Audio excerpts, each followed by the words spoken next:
welcome everybody to the inaugural parent conference for Brunswick South Primary School. I would like to congratulate you all on making the effort to come out this morning. It's a bit tough to get up on a Saturday morning and come out and go to school and listen to some wonderful speakers. So I'll do a very quick introduction of our first speaker. So Matthew is a university teacher and researcher. He's a professional linguist. He's an Italian language coach. Didn't realise that, Matthew. Translator and published author. His current appointment is in the Italian Studies program at the University of Melbourne. He holds qualifications in music, so we've left the drum set there for him, and education, languages and linguistics. And his research interest covers Italian linguistics, computer-assisted language learning and language education. So he's a highly qualified and highly skilled person to come and help you hear more about the wonderful, I always say, it's such a privilege for our children here to get to have such a strong language program. So please welcome Matthew to the new lectern. It's a great pleasure to be here. Your school is very unique because of the Italian program, and the really interesting question mark for me is why we don't have more programs like this in Italian, because Italian's a particularly central language, if you like, in the linguistic life of Australia, but we only have an intense program like this in your school. So that's one thing to celebrate at the outset. While John's getting here, I'll talk about myself a little bit, which I'm quite happy to do. I grew up in country Victoria on the Murray. When I was born, my parents were just in their 20s. They were sort of hippies. I was a very lively child. I'm just giving you a picture here.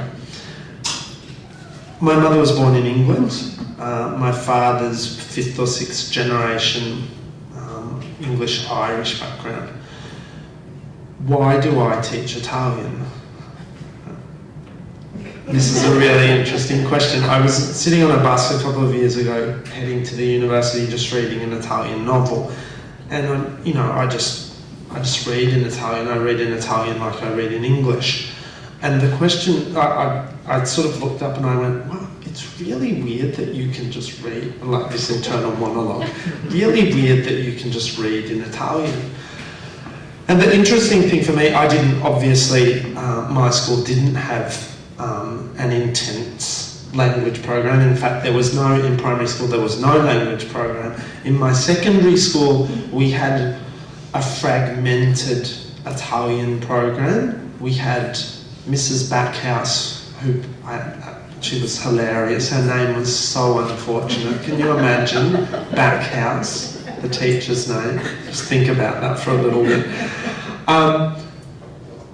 But the reason I ended up teaching Italian is not so much because of the formal education, but because I actually had quite an interesting immersion experience as a child. So the town that I lived in, the other ethnicity, if you like, apart from Anglo, was Italian. So there are a lot of Italians. It was a dairy farming, orchard area. Where we lived when I was very small, our neighbours were Italian. Now I've given you that image of my family, young hippies. Just to give you a sense, in summer the TV used to be outside.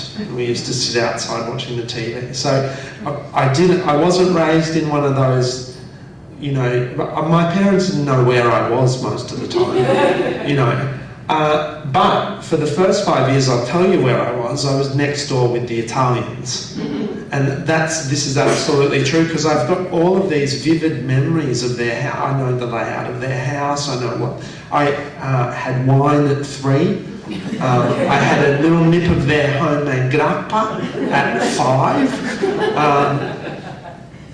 So basically, the mother and the child of that family, he was Frankie, exactly my age. They'd just arrived in Australia. no English particularly in the house. I've asked my mother repeatedly, what was I speaking at that, you know, and she said to me, I don't know, all you did was talk all the time. So I guess the point I'm trying to make is, you know, we know it's a sort of, you know, it's one of those motherhood statements that they always make about languages, that the earlier you get to it, the better. There is definitely something about an exposure and interaction with language at an early age. And that is, for me, and it's really interesting for me, I only reconstructed this in my adult life. I sort of, you know, that moment in the bus or whatever, I always thought the Italian for me was just because I'd studied it various times, but actually it's much deeper than that. And people say to me, oh, you must love Italy, you must love everything Italian. Actually, that's not how I feel about it. It's much more integrated. It's just something that happened to me. If I'd had Japanese neighbours, I'd probably be teaching Japanese, you know. And that shows you in some sense the power of language as well, because it's more than just something you learn. It's something that happens to you, that shapes you, changes you maybe a little bit, allows you to wear a nice scarf. I'll start a little bit with the presentation, and then when John gets here, we'll see how we go. What I want to do is set a bit of background for you. So we're going to go from a bit of a macro idea and bring it down to sort of the specifics. Here's a question for you, and I want you to answer it. What are you? It's like an auction. Going once, going twice. What do you reckon? How many? 1,000. Okay. More or less? 5,000. Less. Okay, more or less. Let's have a look.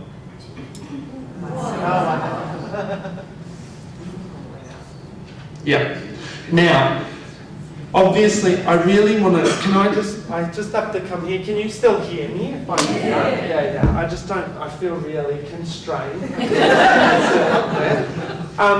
The thing about the 7,000 is, and this is important to understand, 90% of the world's population speaks 10% of those languages. Okay? So that means there's a lot of languages with very small speaking populations. This number's going down every year. Okay, it goes down every year because there's quite a range of languages that are, they call them moribund.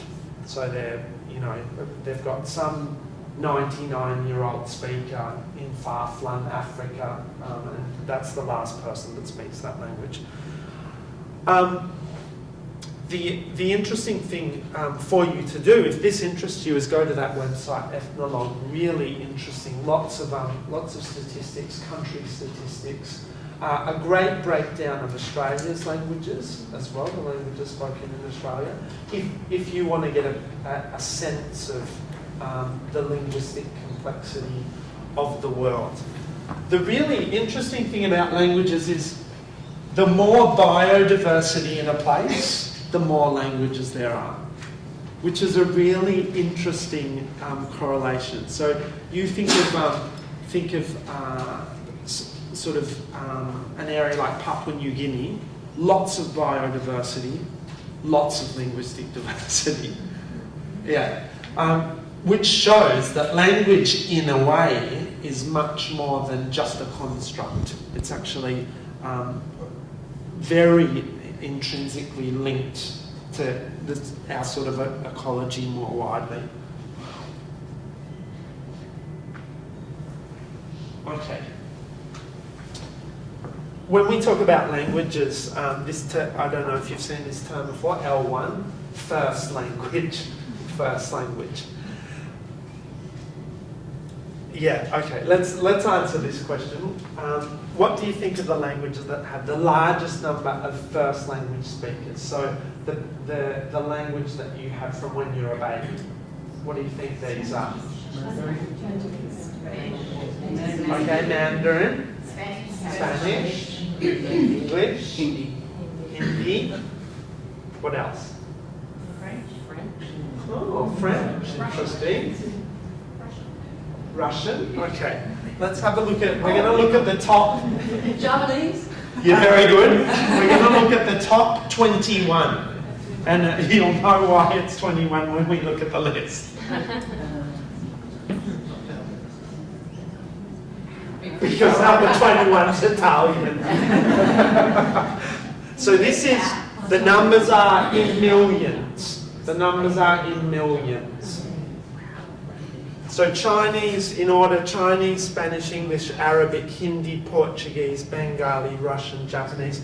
Lardner's language of Pakistan.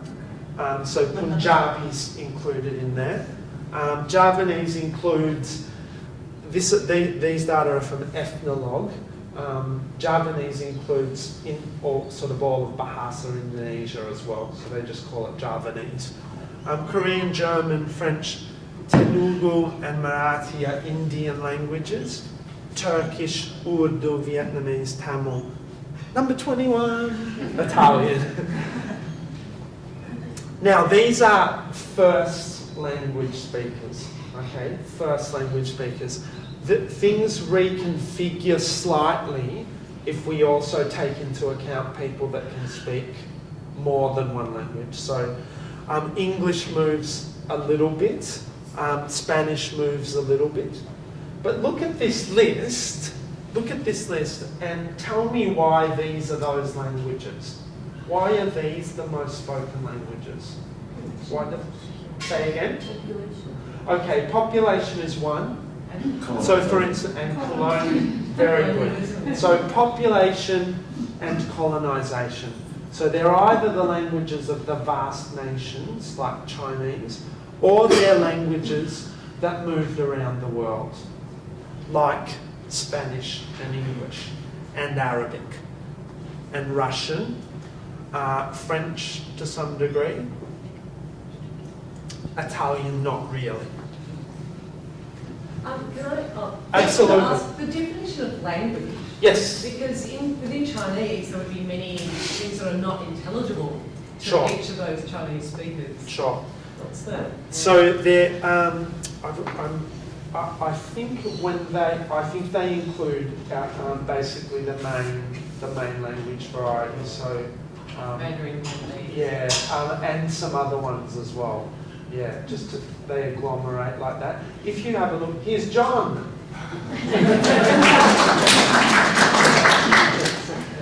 if you, John. We're just told that we're up to slide 2. It's if you want a bit of, obviously when we're talking about languages, there's always definitional issues around them. But if you had a look on the Ethnologue site, they'd explain to you how they've, and that's why, I mean, some people are always a bit, why do they call it Javanese and not? I was in a conference talking about this, and an Indonesian scholar was highly offended that it was called Javanese. It's not my term. That's just how Ethnologue uses it. Going on. Were there any questions about that before we move on? Any comments about that? Okay, just want to talk a little bit about the languages education and languages scene, if you like, in Australia at the moment. John, you can chime in if you want. Whatever. So there's lots of good things happening. I don't know. Have you heard of the Australian curriculum? Yeah. Yeah. So there's. You know, Australia is a federation. Educationally, we're a very strange country because we have, is it 21 or 24 education jurisdictions? Okay, and that's because each state and territory runs education itself. And you know this because, you know, it's VCE in Victoria, it's HSC in New South Wales. On top of that, we have government Catholic and independent schools. So multiply that and we've got this situation of very different educational scenes around the country. But there's been an attempt to make a national curriculum. Think of a country like Italy, 3 times the population, it runs a national curriculum. Okay, we're having trouble running a national curriculum in our little big country. But the good thing about the Australian curriculum is languages is included as a learning area. And the interesting thing for Australia is they're language specific. So a lot of countries have a language curriculum, but it's a general curriculum and every language has to sort of try and plug into it. Our curriculum is different because it tries to deal with the specificity of each different language. So there's an Italian curriculum in the Australian curriculum. The Australian curriculum is not a physical document, it's only online. If you're interested in it, you can find it, you can get on there and have a look and see how it works. australiancurriculum.edu.au. We live in the best state for languages in the country, and that's unquestionable. I've just come back from New Zealand and everywhere I go from interstate, they always talk about Victoria as the wrong one, but we are really a light years ahead. One of the good things is that we've had a lot of bipartisan support politically, both from the Libs and Labor about the value of languages education. It's actually been long-standing, and many of the requirements in Victoria are much stronger than the rest of the country. So, for instance, in New South Wales, they have their only language requirement is 100 years at year 7 and 8. 100 years. It feels like 100 years. Very long days. And they struggle a lot with languages education because, of course, it completely undermines language education in the primary sector and also undermines language education at higher levels. We have a requirement, because, of course, languages is one of the key learning areas that's been agreed by all states and the federal government. At some point in your education, a child has to have languages education. The trick is how much and when, and Victoria has been firm in saying that you need languages education from primary school all the way up at least to year 10. And that's made a massive difference because once you get it in the schools, the first issue is trying to get language in the schools. Once you've got it in the schools, you can do something with it, and because it's in the schools, the education department doesn't have to worry about trying to get it in the schools. In fact, it's taken a really firm view in the last couple of years, and schools can't be registered in Victoria if they don't have a languages program. That's primary and secondary. And as a result of a big renewed push, this has been clarified in the last couple of years, particularly in the primary school sector. There's been a massive re-emergence of languages in primary schools. There was a slight drop, is tending to a drop. There's been a massive expansion. We now have an expectation that all primary schools and all secondary schools will offer languages education from prep up to year 10, and all children will be doing languages from prep to year 10. So having in the schools, having a very clear idea of what the expectations are, has a tremendously positive effect on the value of language. There are a number of issues, of course. We've got to make sure that we have that the schools are actually following state government recommendations. So a non-bilingual school should be offering 150 minutes a week of language. A lot of schools don't do that, and obviously we're fortunate enough that we also have a number of bilingual programs, including this one here, and again Victoria is leading on that front in the number of schools it supports, and also the diversity of schools it supports on that front. You'd be surprised. We even have one school that has 2 bilingual programs, Macedonian and Greek, which I find somewhat ironic, because they have their own border in Macedonia and Greece. And we have a very successful primary school in Richmond West, which has 2 bilingual programs. It has Vietnamese and Chinese.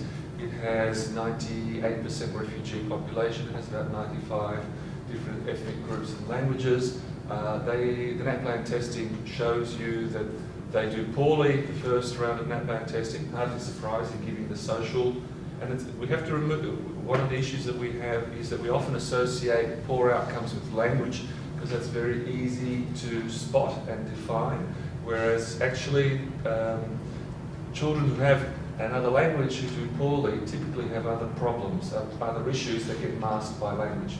Because it's not politically incorrect to focus on language, but it is politically incorrect to focus on refugee issues, social dislocation, family problems, etc., etc. So you have to, when anyone tells you that children who have another language do poorly at school, that's actually unfair and it's inaccurate, because it's not language that's the problem. In fact, language helps kids in the school context, and there's good evidence to show you that.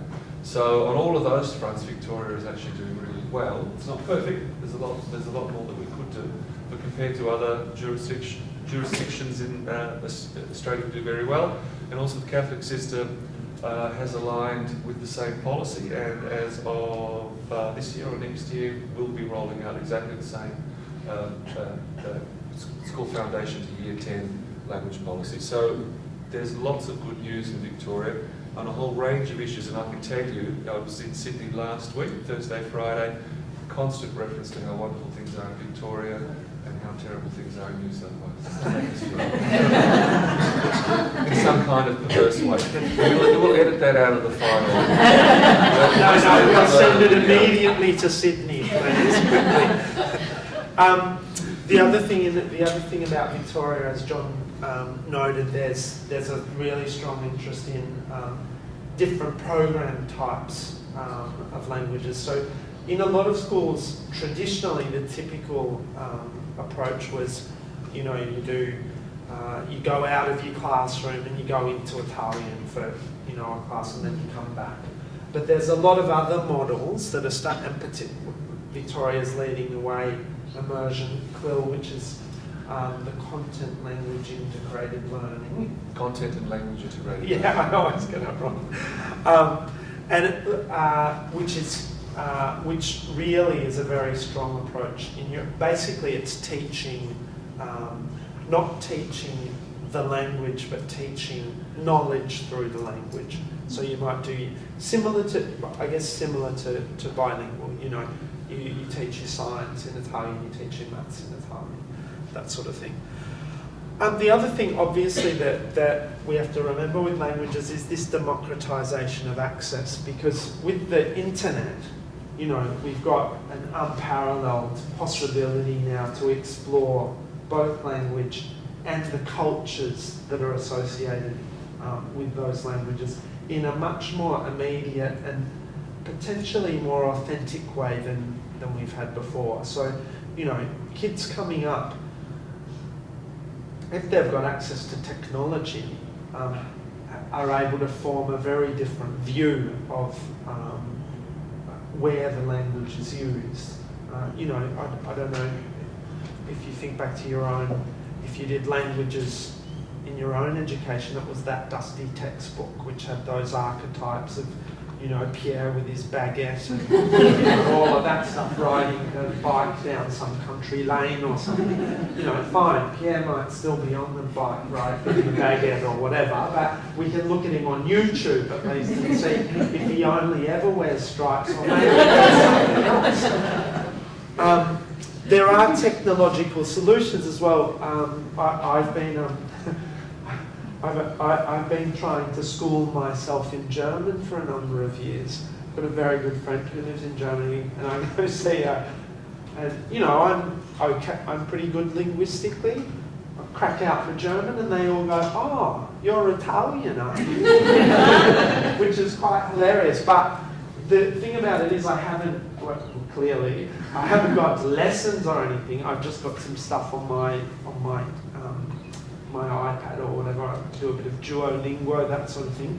But there's a lot out there. I mean, what's developing now, which is really interesting, is these online native speaker meet possibilities. So they're already available in some not European languages, in Chinese, Indonesian and Japanese. You can book these online Skype sessions with young people if you're a school student with young people in China or whatever, and this is free if you're doing those languages. So there, fabulous possibilities there. And as John said, politically, there's a lot more talk about languages in this period than there has been, both at a state level and nationally. Nationally, it's wound back a little bit.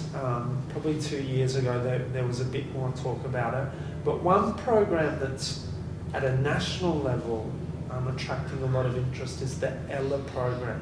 If you've got children that are coming into school, you might have heard of this. It's the iPad language apps program that's going to be rolled out in all kindergartens nationally.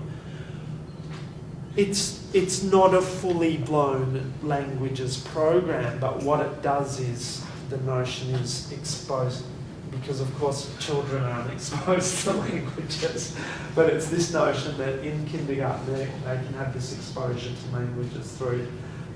The government's the federal government's very keen on this program, and I mean I think my view is that at least they're talking about languages, in a better way than Peter Dutton is. Why bilingual?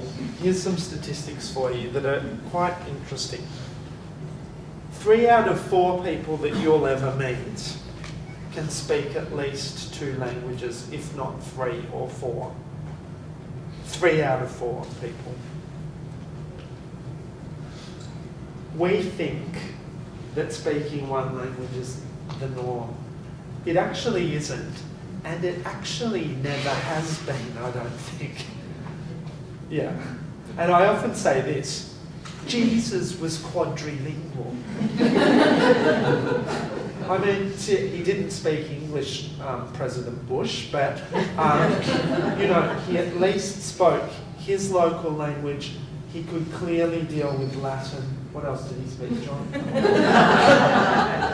Well, he obviously spoke Aramaic, Hebrew, probably Greek, and Latin. That would have been the norm for those people. And to his Lord Father, we don't know what language. Sorry. Undoubtedly Italian. Undoubtedly.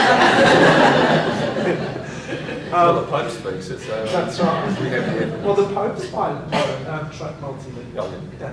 Yeah. So, this notion that you just have one language is that's not actually the norm. The other thing about English is everyone that speaks English thinks everyone else speaks English. Actually, only 1/4 of the world's population knows some English. John and I have both been to Italy, and I can tell you, I don't think 1/4 of Italians know English. No, in fact, that's a figure that we cite, but that's very misleading, because out of that 1/4, many of those people actually don't speak an English that you can understand. Who's been to Japan?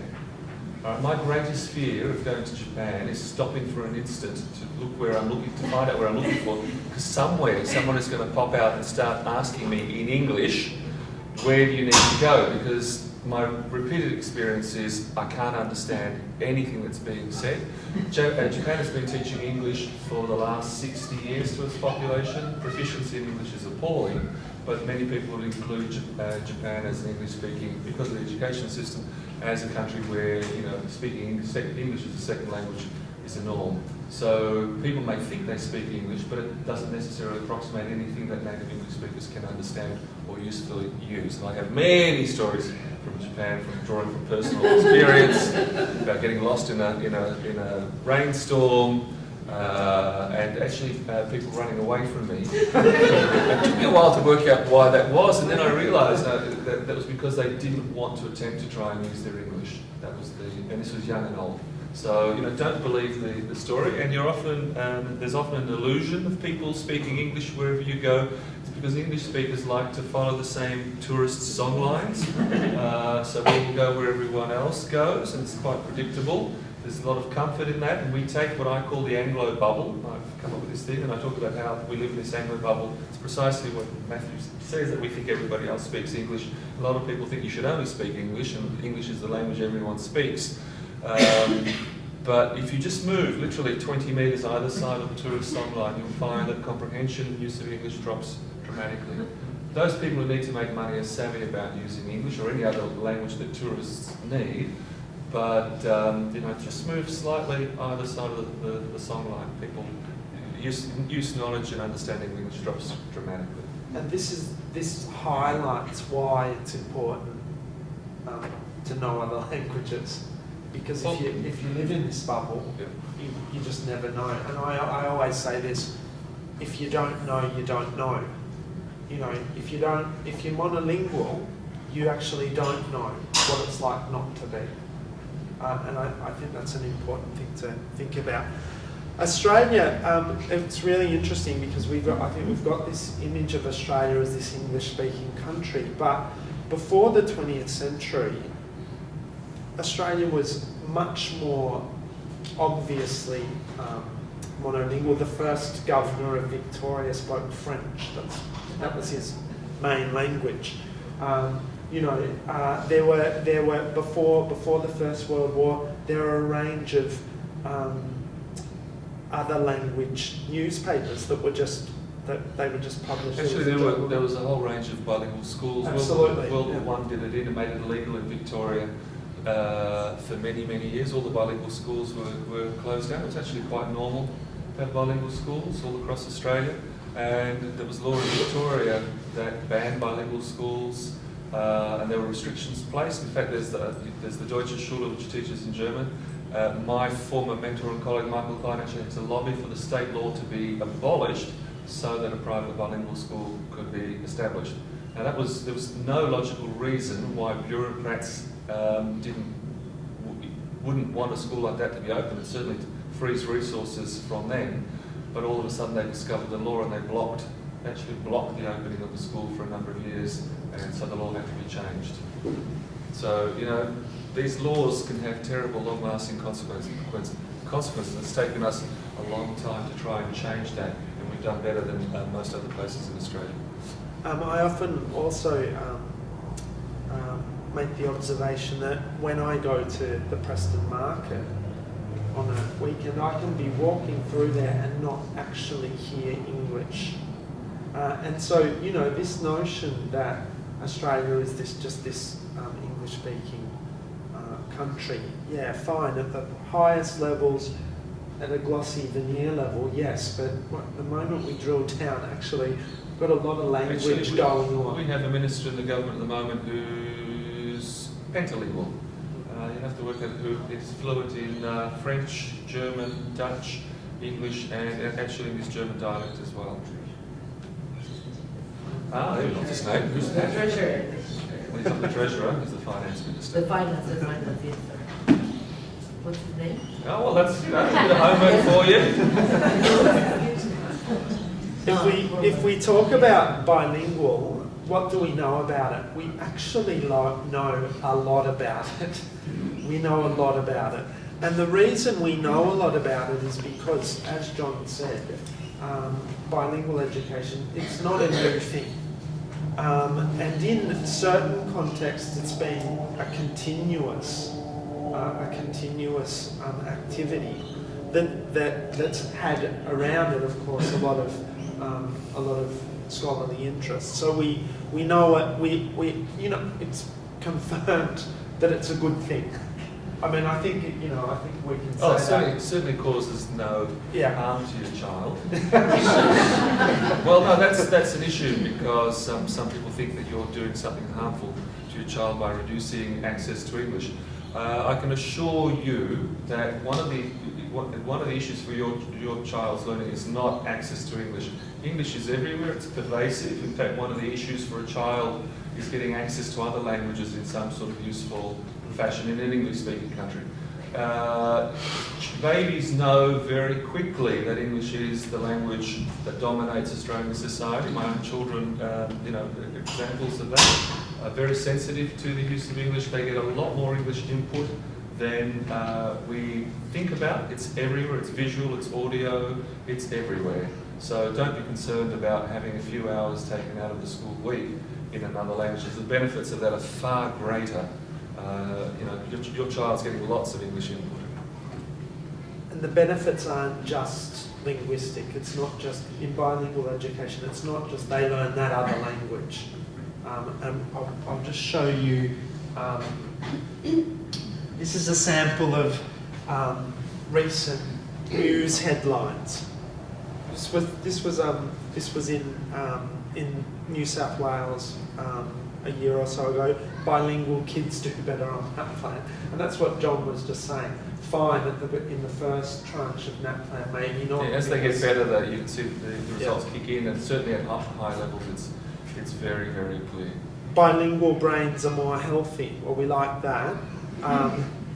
Delay Alzheimer's, boost brain power. I hope that means like telepathic power. Actually, can I say about that? We can get rid of the may, because there's been repeated studies by a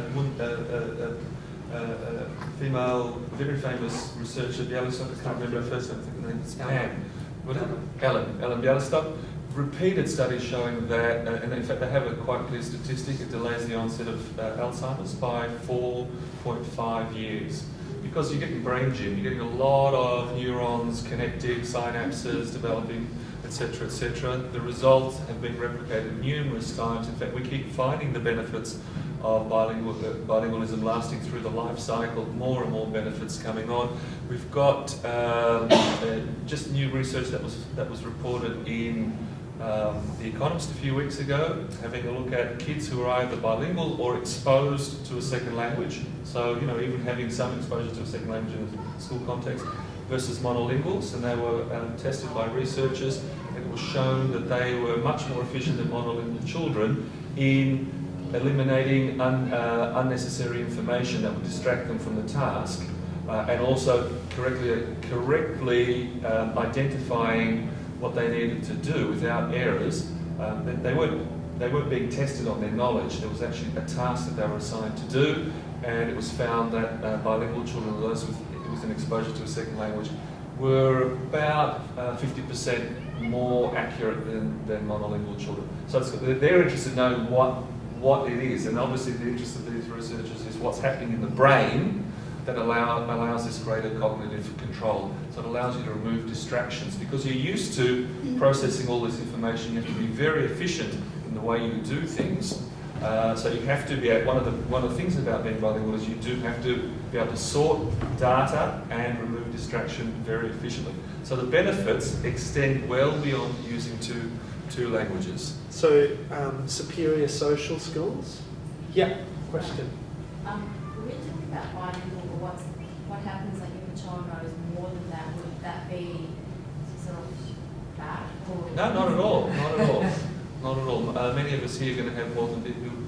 I mean, one of the problems is using the word bilingual, multilingual. Yeah. Just anything with more than one language. I live in hope that I'm going to have a much bigger bilingual effect, that I'm going to delay the onset of Alzheimer's much further because I think I'm more than two. That's what I'm living. That's what I'm counting on, that there is some additive effect. I think that the preoccupation with bilingual actually stems from the monolingual viewpoint. So, people, that notion that there's one language, having two to people that have one language already seems so. Do you see what I mean?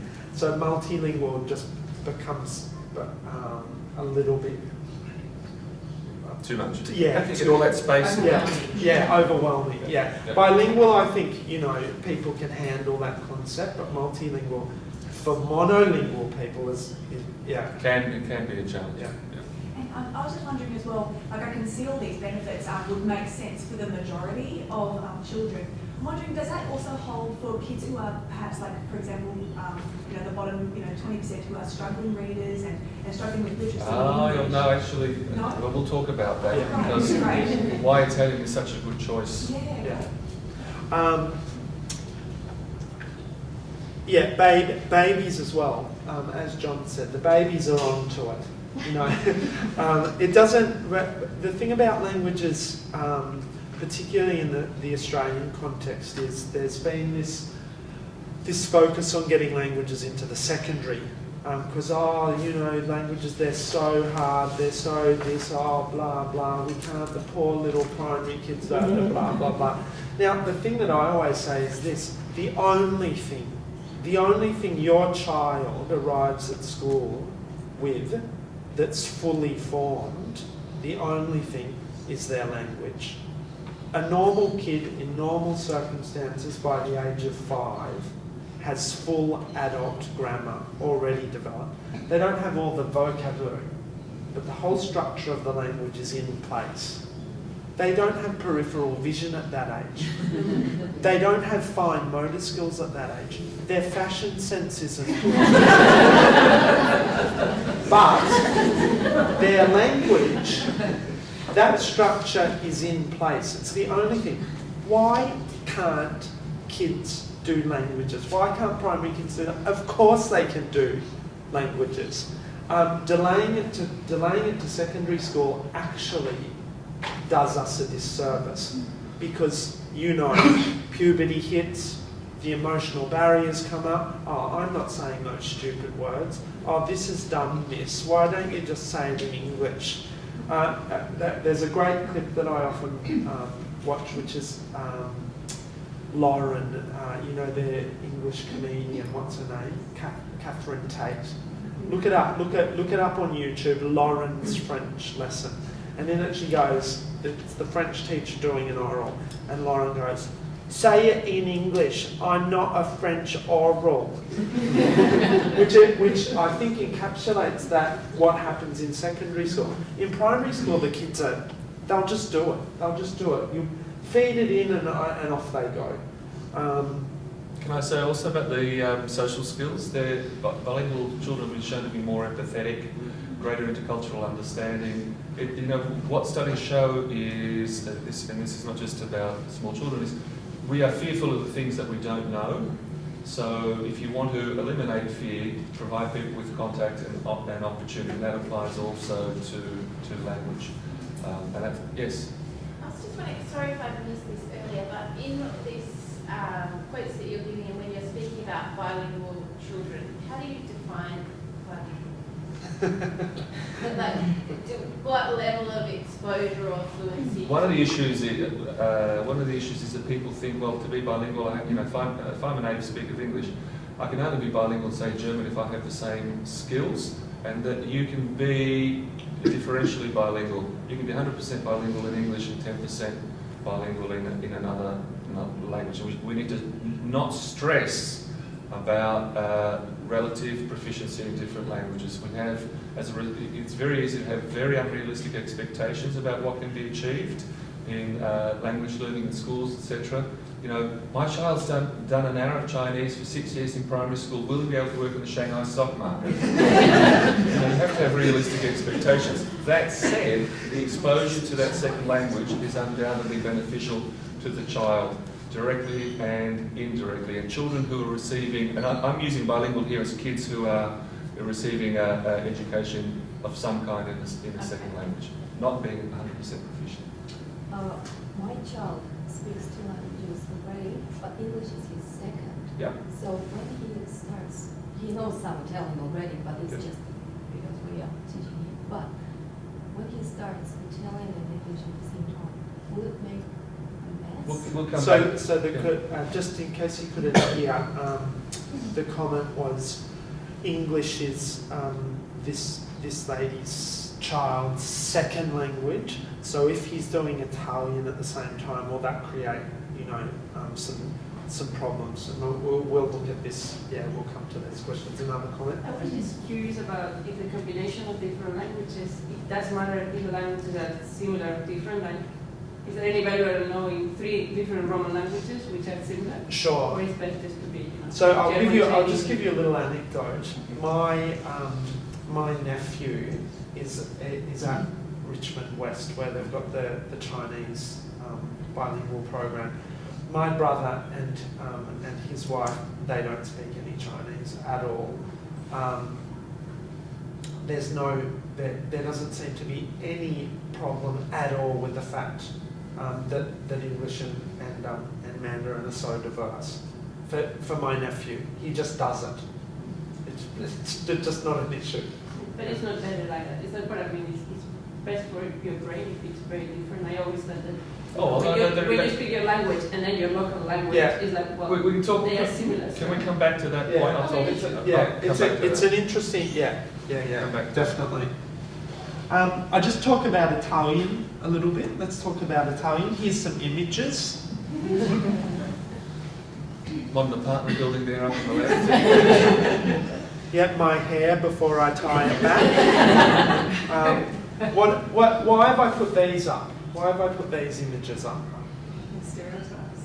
Very good, stereotypes. What have we got? I showed these images to a big group of Year 9s recently. I want to see what you say, and then I'll tell you what they said. Pisa architecture, yeah, good. Very good. Margherita, yeah. Which is making me surprisingly hungry. Do we know what this is? Yeah, very good. Okay. Yeah. This image was hilarious with the Year 9s. They're going, is it a hotel? Is it a theatre? Yeah, it is Pisa. What sort of buildings is that? Yeah, very good. Yeah. So it's church, baptistry, bell tower. Why would I pick those? So architecture, absolutely Pisa because it's iconic. But why these buildings? Because it's famous. Say again. I heard it. Religion. Very good. Okay. So yeah. So I'm trying to evoke the typical things that we think about when we think about Italy. Actually, I probably could have just put the pizza on. That would have been enough. But have a look at this next set of images. Is there anything up there? No. What about now? Yeah.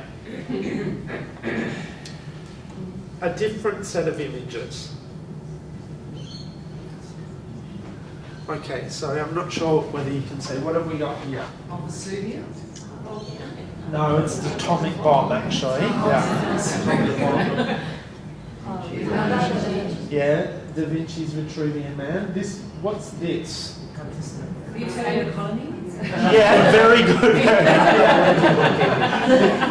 Okay, so this is like an accounting thing, an accounting The invention of the two books. Very good. Well done. Down here, Fibonacci series, good. Okay, this one's a bit hard.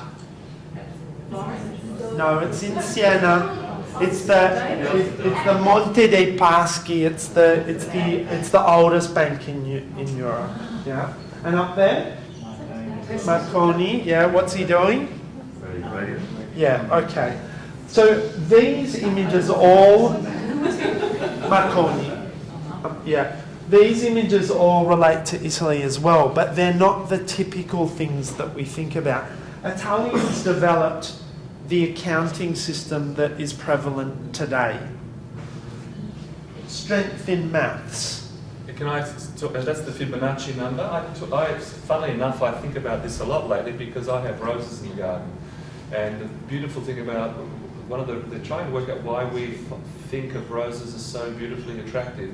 And actually the the petals are organised according to the Fibonacci number, and we have a natural human inclination to be attracted to expressions of the Fibonacci number. And we have to thank an Italian mathematician for giving us the number that we've spent centuries trying to work out what the value of it is. So next time you look at a rose, have a look at the petals. They are incredibly attractive. It's not just the smell, it's the visual aspect that gets us in. Isn't the golden ratio also derived from Italian? Yeah. Everything comes from Italy. Everything good. Absolutely. My big fat Greek wedding? Wrong. Big fat Italian wedding. So I guess what I'm trying to illustrate here is that Italian as a language and culture is much more than just that essentialized pizza, food, fashion, whatever. The contribution's been very wide, and this is just sort of the tip of the iceberg, if you like. Next slide. I like how we call them slides. Here's some other. Oh, what's gone ahead? No, there. Okay. Why? It's they say that in Italy there's 60% of the world's artistic patrimony, which means when you go there, you better go for more than a couple of weeks because there's a lot to look at. It's actually a huge burden on one country. They have to Absolutely. spend billions every year just trying to maintain these things for us. Which That's is a why big task. some things aren't maintained because there's just too much. It's just everywhere. Yeah. People don't realise how much of this stuff there is.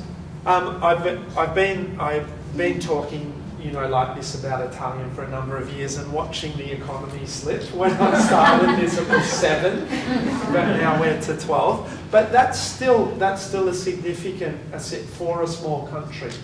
That's a significant input. Very strong bilateral agreements between our two countries. There were Italians coming on that came on with Captain Cook. So it goes right back to the beginning of European incursion into Australia. Second most spoken language in Australia, and absolutely prevalent across all levels of education. So if your child does Italian at primary, they can continue all the way through to secondary and come to us at the You university. will be taking the names of your children. Will be wonderful. Yeah. And this is a really interesting statistic. The 4th most studied language in the world. So that means Italian's a really good choice for going anywhere because you're likely to come across someone who's got a bit of Italian. Any comments or questions about that? What are the other 3? What are the other 3? Klingon. I think Japanese, English and French. Yeah, that's right. Mandarin's making a big move up. Yeah, It's yeah. actually become the second most studied language in the world. Yes. This is maybe just a question to bookmark for later. The question of what will happen to the kids who've had this great bilingual program here when they go to high school. Because I'm guessing that the high schools are not prepared for an influx of kids with a high proficiency in Italian, but they'll be teaching. Yeah, we can talk about that at the end. Yeah. You need to be prepared. You and the school need to be prepared for that. We're just having a bit of an Italian fest. Look what Italians invented.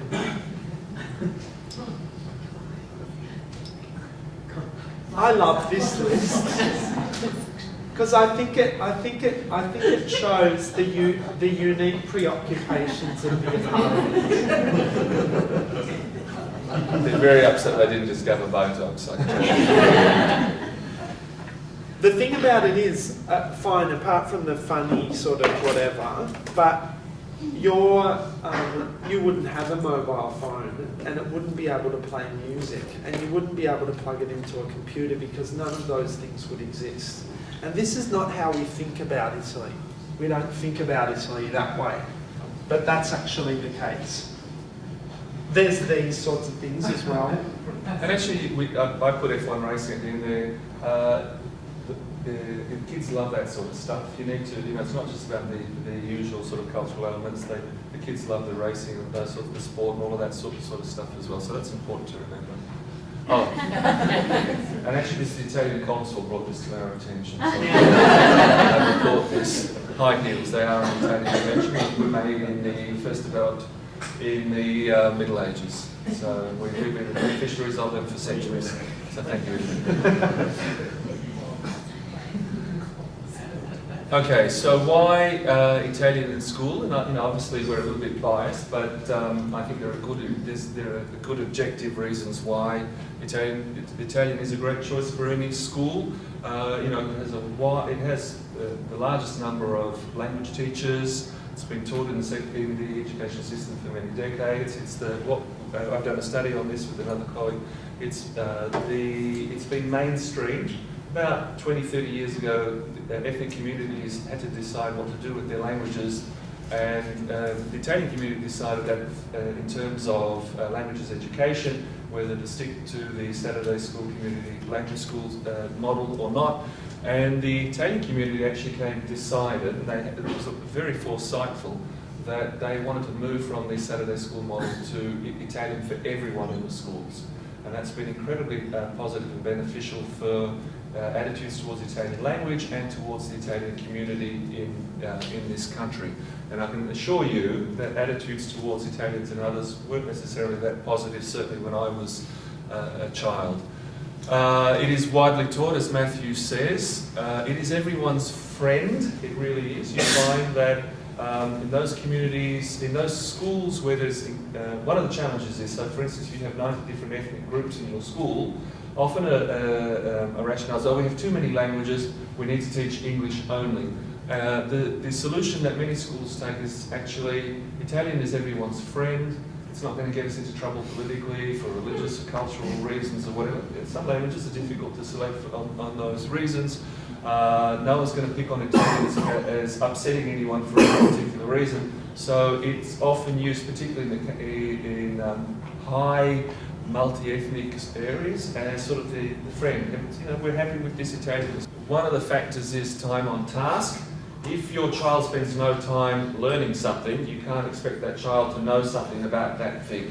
So, for instance, one of the characteristics of learning in China or in Korea and Japan is that children spend an incredible amount of time learning, because they spend a lot of time learning after school.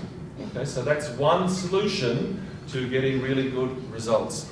The other issue that we have is NAPLAN testing in Australia, and that's caused a lot of problems, not just in Australia but in other English-speaking countries, about literacy in skills in English literacy and numeracy. So one of the challenges is that your child can actually be fully literate and numerate, but these NAPLAN tests are only testing English. Okay, so they're not necessarily giving you an accurate idea about what your child's knowledge. With your child, they will refer to literacy and numeracy, but actually, if it tested in NAPLAN, but what they're actually really testing them on is not literacy and numeracy in a generic sense. They're testing them specifically on literacy and numeracy in English. So you have to bear that in mind, because it's not the whole picture. The other thing too is one of the challenges, as we know with English, is its spelling system is bonkers. All right? Just think of the combination of letters GH, okay? So it could be trough, it could be through, it could be slough, it could be slough, it could be cough, it could be hiccup.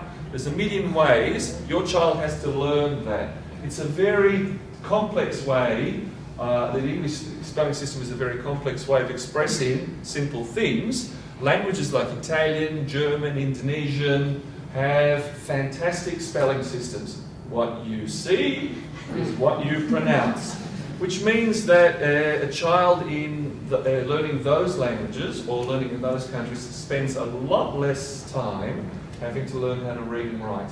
Because, of course, once you learn the letter-sound association in Italian or German or Indonesian or whatever, okay, you save a lot of time, and it also means you can go on to other things.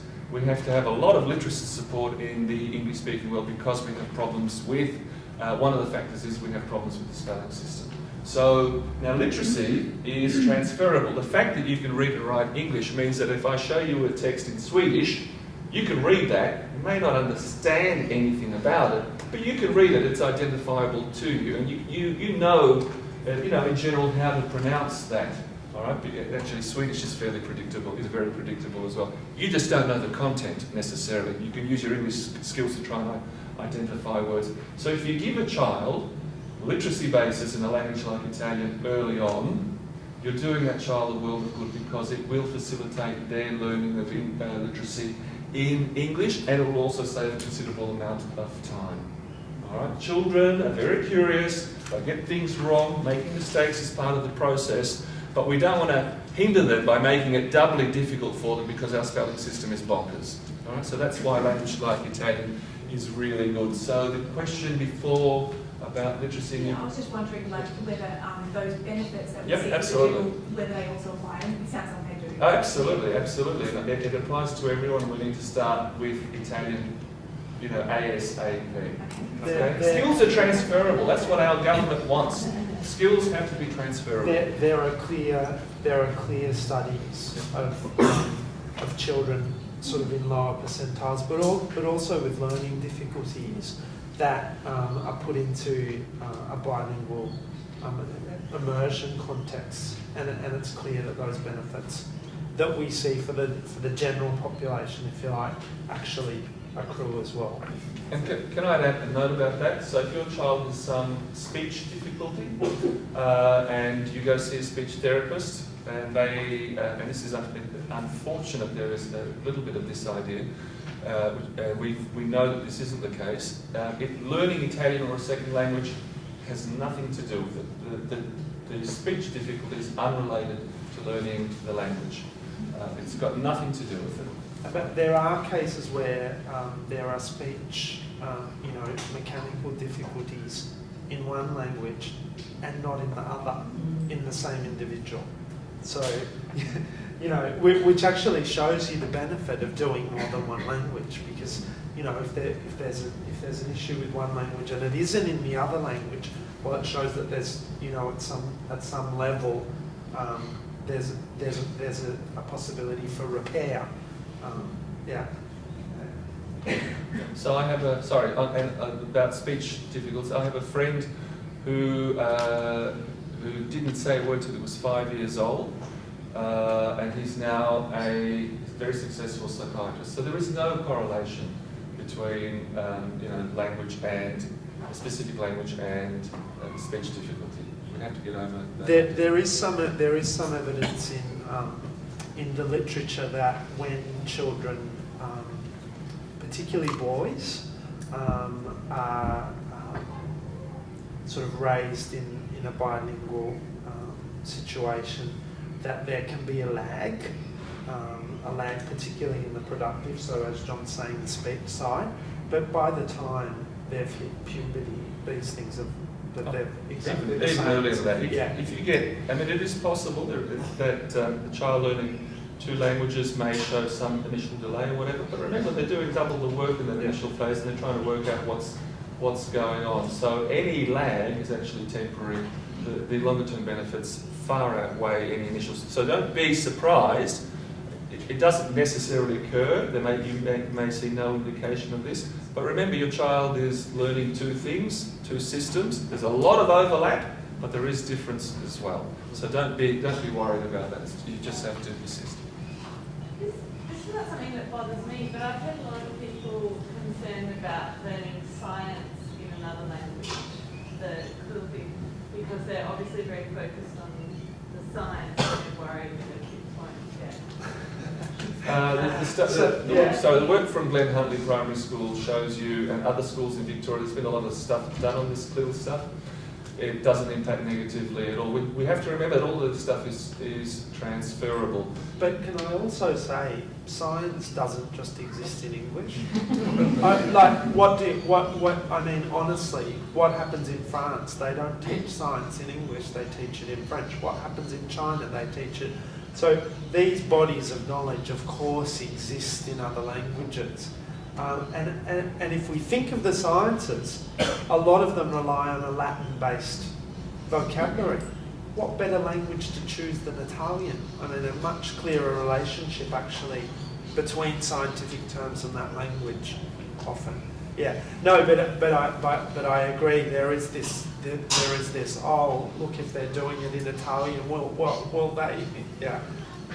My concern. I'm one of the people who's concerned about that. I'm not concerned about the fact that they won't learn science. Sure. I'm concerned about the fact that the kids who are doing science in Italy at the moment don't understand what they're doing. And the problem is disengagement. So I understand that I'm all for bilingual, and it's great. But I'm brilliant because of it. Telling me that now I can go over it. No, but my concern is that if I understand kids who are starting fully bilingual now will be absolutely breezing through it. Sure. But kids who haven't started, Sure. is there any research on this disengagement? Because my child was always into science and now she goes, oh, science is boring. So she doesn't understand what's going on. So my response would be that, and John sort of alluded to this before, sometimes sometimes it's the case that we think that it's one thing, but it's actually another. So what you don't know is whether your child would have disengaged were it in English. So you don't know that. Because when we do science in English at home, she gets it and she's fun. She's fun with it and she enjoys it. But I guess my question goes a little bit more just, what would be the best way to deliver science in Italian? Is it good to have specialist science teachers who deliver it in Italian, or does that not correlate with the success of a science in Italian program? No, I don't. Like the knowledge of the teacher about science, does that matter or not? Well, I mean, there are obviously multiple factors at play in learning any discipline area. It may not be a language issue, it may be some other issue. I mean, what I would suggest in your case, if your concern is to have a word to the teacher about that. But I think there are actually multiple factors at play. And I think probably the comprehension is better than we think. And certainly in the case of Italian, the science language overlap with English is very, very high. Oh yeah, no. All the terminology. And my kid is lucky because she speaks Spanish, so she understands Italian better than others in her class. And she's the only child that has this. So I guess that's my concern. Like, I know that it has all these benefits for thinking, which I think is fantastic. But I worry about when you do specific topics, that kind of dampening of the enthusiasm. I mean, look, I think well, I can look, the work done by the Victorian State Government on field shows very positive benefits of doing other areas in languages other than English, and there's no negative consequence of it. I think there's another discourse going on, is that something, we can do language X, we can do this area in language X because it's not that important. Actually, what we need to show people is all areas are valuably learned in a language other than English. And there is this anxiety that we have about, I need to have this done in this, or in English or whatever, because for whatever reason. But there's no reason why a child cannot learn mathematics or science or geography or any discipline area in Italian or any other language. But you can also, there is a role for parents, and I'll talk about that later. I mean, I've had 2 children go through school, and very different approaches to schooling. So sometimes, as John says, the multiple factors. My older daughter responded to the teacher every time. So regardless of whether she liked, in fact, she came home and I was quite stunned this one year. She said, I hate music. I said, now my daughter's a musician. That's always been her thing. And I said, what? She said, I hate music. And so I explored a little bit. She just didn't like the teacher. And it was purely that hinged around. So sometimes I think it's worth looking a little bit at the context. The other thing is our parenting is very interventionist now. I mean, my parents, when I was at school, if I'd said the teacher blah blah, they would have said, shut up, go back to school, the teacher knows. Now, I'm not advocating that. I'm not necessarily advocating that position. I'm not advocating that position, but sometimes I think it's worth just having a little, just let the teachers, or just letting it be a little bit. It may be that your daughter's just having a phase where she's responded to this and whatever, but next semester it'll all be different again.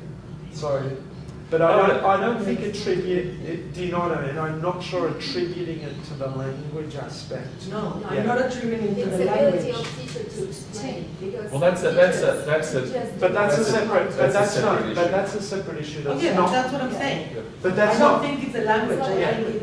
But that's not related just to languages for a bilingual program. That's just teaching in general. Well, but is there, because these teachers are doing the 2 things. I mean, my understanding of the bilingual education is the teacher is a teacher and they happen to speak Italian. No, I think that's an oversimplification. Okay. They're probably a very qualified. They're a very qualified generalist with qualifications in languages education. That would be required. That should be the case, and Cheryl will be able to respond to you about that, but I would expect that that were the case. Yeah. Okay, and so what kinds of things need to be in place? I guess you're going to talk Well, I think the thing for is, a person to deliver any specific, not science, geography, Sure. yeah. arts, whatever it is. This is also a trick of our system, our Australian system, where in primary school we have a generalist teacher who's meant to have this Everything. coverage. So, in other educational contexts, it's not necessarily the case. You might have a dedicated discipline specialist across, but we tend not to have that in primary school, except for a few areas like music, typically languages, art, cooking sometimes. Yeah, so. Yeah. No, but I also think that it's, regardless of what the area is, it's an opportunity. I'm coming. If you have it's an opportunity for you as a parent to spend time learning with your child, and I'll actually come back to the learning aspect for adults as well. A very excited commentary up the back. It's just vaguely a question similar to what Sachal was asking about for me, and I'm sure it's something that maybe you'll cover later on. Parents know a fair bit about what good teaching looks like. Obviously, immersion teaching is a different skill set, and you guys at Multeyemedia are doing a great job with the Quill program, teaching people how to teach in immersion fashion. So, I guess my question is, how can we know as parents when we're seeing good immersion teaching, and how can we know when it's not working? So, yeah. So, I mean, I want to just think about that and cover it at some point. Yeah, I mean that's we're not here to evaluate programs. We're here to talk about the benefits but of. as parents, we have to say, well, are our kids doing good, getting a good education or not? Yeah. Well, I mean, you will have the results. We certainly have comparator schools like the bilingual program at Camberwell Primary School. It's very successful, has a long waiting list. Richmond's very successful. Richmond, I'll give you an example of Richmond West Primary School. I'll talk about that, actually I want to come back to that example. So, and to show you what the issues is, and this will highlight the discourse. It's not about bilingual program. Yep. I am totally pro the bilingual program. It's about me, my skills as a parent to know is my child getting a good education in this particular subject or whatever? Well, I mean, I can answer that in the sense that the school has to follow vowels. All right, so it's got to meet the learning outcomes in those areas. It's not about the language that the program is delivered in. The child will presumably information will be provided. Yes, Cheryl, Our school is one of the rare schools that has that follows the absolute latest and best practice in teaching and teaching practice. So all our teachers, regardless of their nationality or what subject they're teaching or how they're teaching it, all use the same instructional practice model, which has elements of a great lesson in every part of it. They are all teaching in teams, so they are all held to account to actually teach using that model. So they're not saying use this and do this, do not. Can I just comment on team teaching? Team teaching is one of the strongest accountability mechanisms in education, because when a teacher's in a classroom by themselves, this is what I always say, the door shuts, Lord only knows what's happening. But in teams, there's no escape. There's no escape, which means the standard lifts immediately. So if that's the model, you should all feel very comfortable. Curriculum is the local version of the Australian curriculum. So if you look at the Australian curriculum and then look at the Victorian curriculum, because what the states and territories wanted was a local flavour. So this is what I was alluding to before of our little nation having trouble with the national curriculum. So Victoria's grabbed the Australian curriculum and just said, we like this bit, we like that, but we're going to add this bit as well. So just to give you a sense of the... and it's also outcomes oriented, so that you're able to map your child's progression. No, John, it's achieve. Achieve, sorry. Achievement. Sorry. Not outcomes, achievement. This is Saturday last week. Okay, so you are actually able to map the school curriculum as well as your child's progress against that. But also remember that each child is an individual and different, so they will have different strengths and weaknesses, and they will develop at different points in time. You know, I've been through the whole the system as well with my two children. They're very, very different. You don't have control over that. The fact that they're very different, and they have they had their own learning paths. They went to exactly the same school, and just have their own learning paths. Yeah, my children have the same parents and they're completely different. Just on the note of the Victorian localised plan, Yeah. is there somewhere publicly available where you can see the differences between So you would have to look at the two. Yeah, so if you look at the Australian... With a big magnifying glass. the Victorian curriculum is very similar, very similar. David will cover that in the Yeah, next session. But in both cases, they're both online. So as long as you're on it, you can get online, you can have a good look through that. Okay, so how can you support your children? We know, and there's lots of research on this, showing that one of the biggest predictors in your child's educational career and outcomes is actually the attitudes of the parents towards their education. So positive attitude towards all learning, not just learning in or through Italian, is an important factor in your child's educational success. Curiosity is always a good thing, so take an interest in what your child is doing, whether it's in English or Italian. And I think this is a brilliant opportunity for you to learn Italian yourself if you haven't already had it. The benefits accrue to anyone the benefits of learning another language accrue to anyone who learns that language, whether you're a child or an adult. Yes? Yeah, that was actually just when you were talking earlier about the benefits of being bilingual, I was going to ask at the time, do the same benefits accrue if you learn it much later in life? Absolutely. And remember, you're delaying the onset of Alzheimer's. So it's a win-win situation. So when you're pushing your friends around in the nursing home, you'll still know what you're doing. But are they equally, Yeah, so benefits equally strong if you learn them as a I was 50-year-old? I was just reading something this week that said even if you take up a language in retirement, they can immediately see an impact on your cognition. So any time's good. Yep, it's fantastic. And really take the opportunity, you know, it's a rare opportunity linking with your child's learning. And of course the benefits are, you know, you can travel to Italy together, you can do lots of things together. So the benefits for you, your child might not be that excited about you coming back and everything. You're trying to be cool at all times. Are they using language learning then as an Alzheimer's, I guess really early on in Alzheimer's? Yeah, they certainly are using it. You can see all that brain training stuff.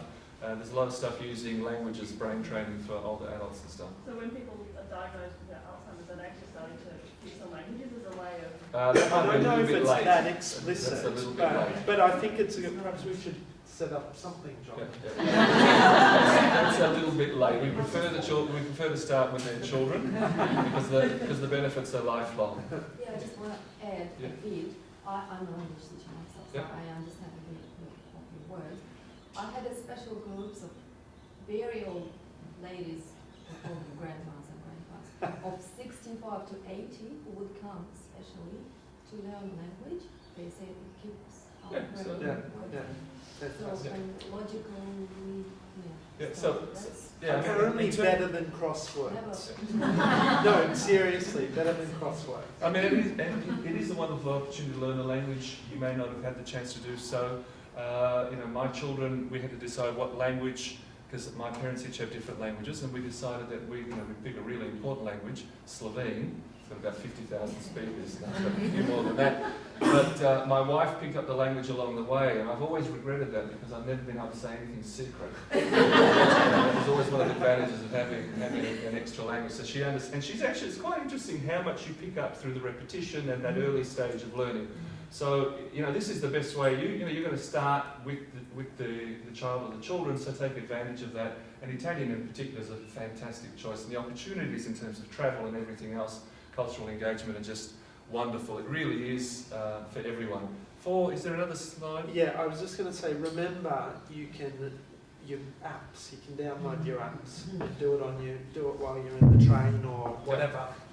Yeah. We might organise a session on, Italian slang for you, so you think you're cool. All right, so there are lots of Italian resources in the wider community. These are for you to take advantage of these and with you and your children after class. So I just put a few examples of online stuff that's out there. So for instance, there's this Raising Bilingual Children website, lots of resources there. Facebook has got groups. Twitter, just look at the hashtag bilingual, you'll find all sorts of things. What else I can't see? There's the local library. They'll stock books in Italian as well. It's a great way of building bonds with your child. There's also play groups for your other children. You should investigate that as well. They shouldn't miss out. That's a fantastic thing to do. Ella, that Matthew talked about. YouTube is a lot of fun. All right, you'll find a lot of stuff on there. There's children's television, etc., etc. There's Rai TV, which is like their equivalent of the ABC, and there's lots of stuff on there that you get on Playview or whatever we call that thing now. iPlay or what is it? Playview. Yeah, I'm with it. And then there's also Quasi in Carlton on Faraday Street. They have resources, etc. They have like a toy library as well. They have books, kids' books, all sorts of things. And also the opportunity education programs. NGV and Museum Victoria do a lot of these things. So take advantage of that. Just one last point about if your child already has a second language, your child will draw great benefit from learning a third language. We know from research, there's lots of that, saying a child with a second language actually learns a third language more easily. Because you have those skills, and you have to think about lots of different things, you're more used to difference in language, etc. So those things are not only transferable, they're expandable. So it's a good news story for everyone. Thank you. Thank you very much, guys. Well, I feel totally inspired again about the bilingual program. I'm so glad I made the effort to get up and come in this morning and listen. And I hope you've got lots of information.